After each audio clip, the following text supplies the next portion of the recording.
All right, guys, welcome back to week 13 of Audibles Sports. If you can, go ahead and give us a follow on Twitter. Our @ is Audibles Sports, as well as our YouTube. Go like, subscribe, and give us some comments and feedback. We'd love to hear from you. So we're going to go ahead and go into our starts of the week. I'll let you start at quarterback. My quarterback's going to be Derek Carr versus Washington football team at home. Washington football team is still dead last versus the fantasy quarterbacks on the season. They're allowing up to 23.5 points per game. They've allowed 26 passing touchdowns to only 6 interceptions on the year. 26 touchdowns is tied for the most in the NFL. Carr's been averaging over 310 passing yards on the season and is coming off of a huge win versus Dallas, where he just threw 373 yards in a touchdown. It's hard to argue with Carr this week. I think you got to send in the Carr. Yeah, he's a great start this week, and Waller's healthy, right? Waller's no, I think Waller's week to week, I believe, but he's got plenty of other weapons over there. He got a pass, two different pass catching. Yeah, 2 different pass catching running backs that you can use. Washington football team over the past month has been number 4 versus fantasy running backs while staying core versus the pass. They got a 49.5 over under with a 26 implied team point total. Yeah, they're almost dead last, right? Yeah, Carr's got an easy schedule going forward as well. He might just be somebody you want to run with for the rest of the season if you can. All right, I like Joe Burrow this week. He's going to be in a shootout at home against the Chargers. The over-under is already set at 50.5 points, and it looks like it's only a 3-point spread, so it's going to be a close game and a shootout. I also honestly like Herbert on the other side of the ball too. They're both going to put up points this week. Burrow's got 2 or more touchdowns in 9 of his 11 games this year. And Chargers gave up 2 touchdowns last week to Teddy Two Gloves. So I think Joe Burrow can do the same. Yeah, the Bengals, they have a high-powered offense in general. I don't think that's an offense I want to steer away from no matter what the matchup is. But like you said, Chargers have been giving it up the last couple of weeks. Running back. All right, moving on to the running back this week. Who do you have? I'm going to go with Elijah Mitchell versus Seattle. On the season, Seattle is 31st versus running backs. They're giving up almost 32 points per game to the position. And over the last 4 weeks, they are 32nd, which is dead last over the last month. They're giving up almost 37 points. That's with one of those weeks in the last 4 weeks being their bye week. So out of the last 3 games, and you're going all the way back a whole month, they're going pretty bad. He's also coming off of a monster game versus the Vikings. 27 carries, 133 yards and a touchdown. Plus, you're going to add those 5 catches off of 6 targets. He's getting both the work. They got a plethora of running backs over there, but Shanahan clearly loves Mitchell. Yeah, Elijah Mitchell's got that backfield on lock. Seattle's looked terrible these last few weeks. After that Russell Wilson injury, just pretty much went downhill from there. They're not competitive at all. Their offense is garbage since Russ has come back. I honestly believe he came back too early. Probably should have kept that pin in his finger a little bit longer. I think they've only scored 28 points or something like that over the last 3 weeks combined. So the 49ers defense should be able to slow them down and just be able to put it all on Mitchell's back. Yeah, San Francisco's getting hot right now too, so watch out for them. The Rams and the Seahawks both flailing right now in that division, and Cardinals are still up in the air too with the injury to Kyler Murray. Yeah, but it looks like they're going to be getting Kyler and D-Hop back, so they're still pulling out wins without him, though. That's pretty crazy. What do you got at running back? Well, I got Alexander Madison this week. We saw what he did against Detroit last time he took over for Cook. He went for 25 fantasy points, over 100 yards rushing, had 7 receptions that game as well. So it gives us a pretty good look at what he could do this week, because that was the last time he was a starter, was against Detroit. So Detroit's one of the worst defenses right now, giving up about 25 fantasy points to the running back position. They're 0 and whatever right now and not holding anybody back. So I think Madison can come in and take the lion's share and have a good game. Yeah, Madison is definitely not on the level of Cook when Cook is playing healthy. But every time that Cook has gone down, and Madison's been the one that's been healthy, he's been able to give you around 80%, sometimes even 90% of what Cook could do. And Cook is obviously one of the best running backs in the game when he's healthy. I'm glad to take him, especially against that Detroit defense. I can't say the same for FanDuel, though, because they priced him so high because we already knew that Cook wasn't going to play this week. He's like at 8,700. I don't know if I'm going to touch him on FanDuel this week. FanDuel is completely different from season long. It all matters about how you can fit players into your salary cap. Wide receiver. All right, let's move on to our wide receiver this week. Who do you have? Well, I'm going to go and pair somebody with my quarterback start of the week. I'm starting Hunter Renfro against Washington football team for sure.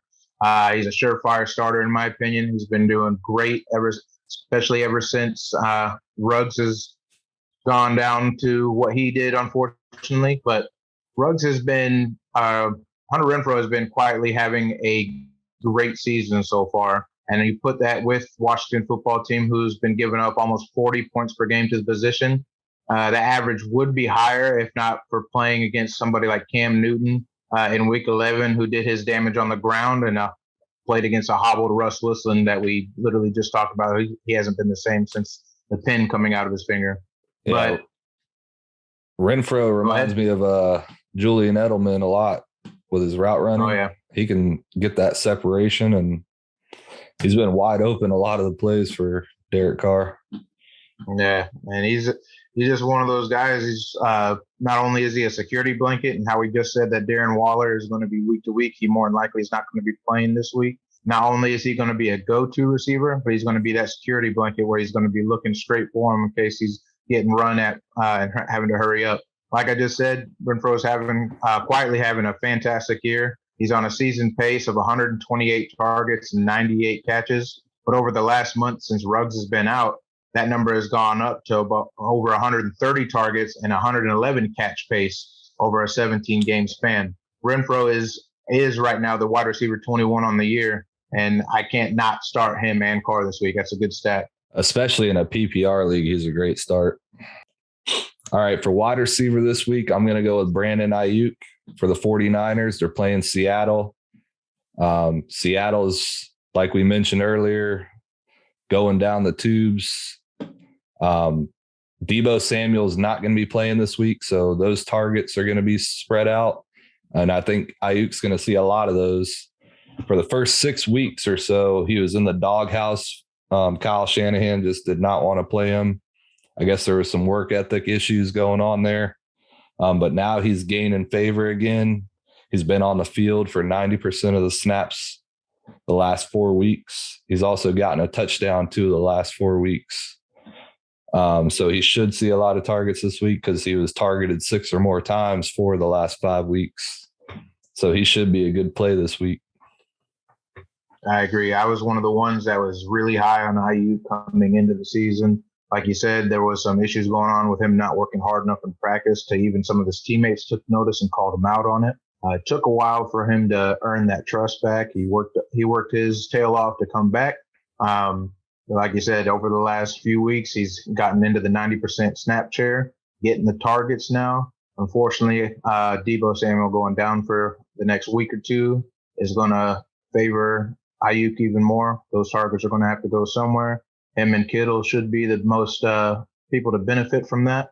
I wanted to go with Ayuk myself for start of the week, but since I was going Elijah Mitchell, I didn't want to take the running back and wide receiver, but I do love Ayuk this week. Tight end.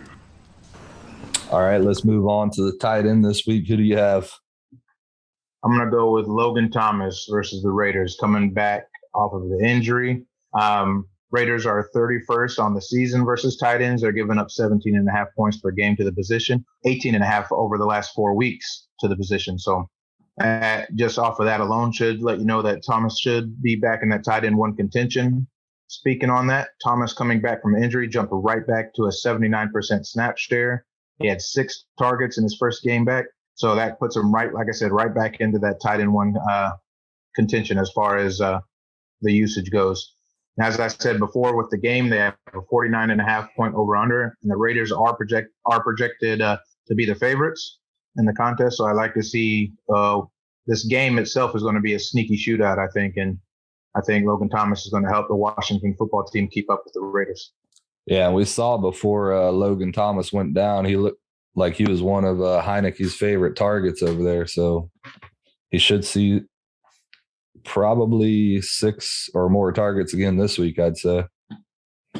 Especially if they get down. They surprisingly over the last few weeks have been leading in games, especially that weird one against the Bucks. I don't know what was going on, but they were able to control the game. I think this one might be a little different. Like I said, it could be a sneaky shootout, maybe even hit the over, get into that 50 or more points. But Thomas is just a great athlete, man. He's one of those 90th percentiles in like speed and burst scores. He's a great route runner. He lines up at wideout a lot for that offense. I believe he's going to be a great play. For my tight end this week, I'm going to go with Jack Doyle against the Texans. They're the 6th worst versus the tight end. He's back at practice. I was unsure if he was going to play, but as of this recording, which is Thursday, he is back at practice. He had the best game of his season last week versus the Bucks. He had 81 yards and 1 touchdown. And he's seen 17 targets in the last 3 games. So he's also seen more snap share. I think he's getting more involved in that offense. He had a touchdown in 3 of the last 5 games as well. Yeah, we are, like we always talk about all year so far, we do like attacking that Texans defense. We're pulling down into the depths of the well to pull Jack Doyle out of there, but it looks like he's coming alive. He's becoming a security blanket for Carson Wentz. If it's not dumping it off to a running back, he's dumping it off to his tight ends, and Jack Doyle seems to be the one that he's favoring the most.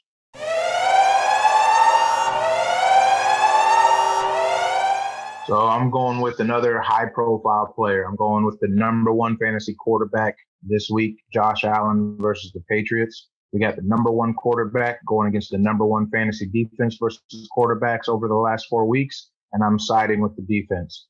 Patriots are number 2 on the season versus quarterbacks, so it's not like it's only been going on for the last 4 weeks. It's just the last 4 weeks they've been the absolute best. For the season total, they're only given 12 points per game to the position, and over the last 4 weeks, 4 points per game to the position. I do not like that. It all spells bad vibes. On top of that, Vegas already has this line set at a 43.5 over/under, and that's going with 2 offenses that have been pretty good this year. And even Vegas sees it being a low-scoring game.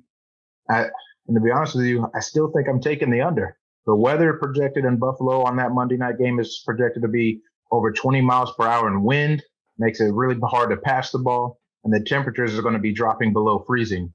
Not only am I calling this for an under on that over/under, but I'm calling for the upset, and I think the Patriots are going to win this game because I believe they're just better at running the ball. And don't forget, a couple of weeks ago, they got shut down by Jacksonville Jaguars. So, yeah, you got the Jaguars can hold Josh Allen down. Now you're getting the Patriots defense plus the weather. Cold weather, 20 miles an hour winds. Sorry, Bills fans, but you still have to worry about Bill Belichick and the Patriots. They're coming for you. Yes, that's a good point. They still have Bill Belichick as their coach, and he knows how to game plan against the other team's best players, so he can definitely shut down Josh Allen. All right, my bust this week is going to be Naji Harris. He was a bust last week as well. Cincinnati shut him down. I think it was more so the game script. They just completely shut the Pittsburgh Steelers down altogether. Ben Roethlisberger looks atrocious back there behind that line. He cannot move to save his life. So that's really cinder blocks on his feet. That's really hurting Naji Harris as well. He only got 8 carries last week for 23 yards. Ravens only allowed 775 rushing yards all year going into this game. That's pretty darn low for this time of the year. Then I think they're going to shut down the Steelers altogether, and it's probably going to get out of hand this week, and they're not going to be running the ball. Yeah, I don't know. I've kind of fallen off that Pittsburgh offense. They were looking pretty decent, at least so far halfway through the season, even so far. But these last couple of weeks have just been nothing but bad vibes. I think the only person I might be willing to play is Deontay Johnson, just on a strictly volume play. I probably still play Naji Harris, depending on who else I have to play. But where you draft them, and depending on what your draft strategy was, you might not have anybody better than Naji. At least not somebody who's going to get the volume he's going to get. But like I said, I don't see him getting any more than 10 points. All right, and that'll do it for our starts of the week and busts of the week. Thank you guys for joining us. Like we said earlier, please give us a like, subscribe. Check us out on Twitter. We're going to be posting our FanDuel plays this week as well. Thank you, guys. We've been doing pretty well on FanDuel, as we said in our last video.